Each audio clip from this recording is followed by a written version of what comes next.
Within the last 15 minutes, we have learned a last-ditch effort to push a spending bill through the Senate has failed. The government now set to shut down within the next 5 hours. Welcome back, and thank you for staying with us for KREM 2 News at 4:30. I'm Mark Hanrahan. Republicans may have control of the House and the Senate, but they still need some Democratic senators to pass the crucial spending bill. But Democrats are demanding the bill include an extension of an Affordable Care Act benefits expiring this year and reverses to cuts to Medicaid. If Republicans cause a shutdown, they'll probably keep lying and distracting because they know we're on the side of the American Democrats are on the side of the American people. We just heard the minority leader come to the floor of the Senate, once again refusing to admit it's the Democrats who are driving America into a shutdown.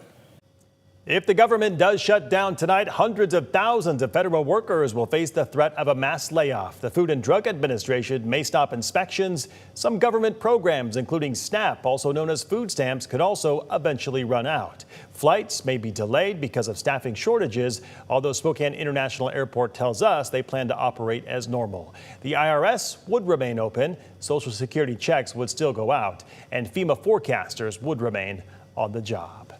This shutdown could be different for Americans' money than those before it. Karen Kafa looks at how the timing and playbook could impact your wallet. In the recent past, a shutdown of the federal government hasn't put too much of a long-term dent in the overall U.S. economy. The reality is that it would not typically have a lasting impact on the economy, but it can be extremely detrimental for individuals.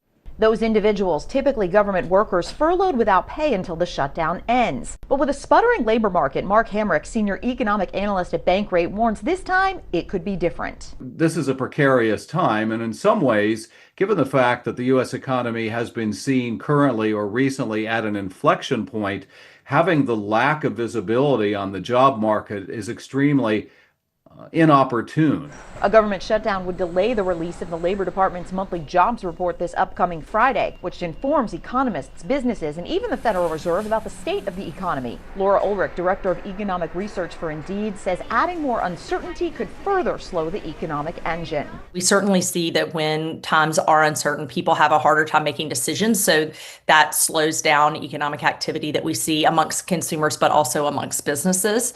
And so this is just one more thing to add to that list of items that are making the economy a bit uncertain at this point. Potentially keeping the jobs market stuck. The Trump administration also warning there could be permanent cuts to the federal workforce if a shutdown occurs, putting more job hunters on the market. In Washington, I'm Karen Kafa.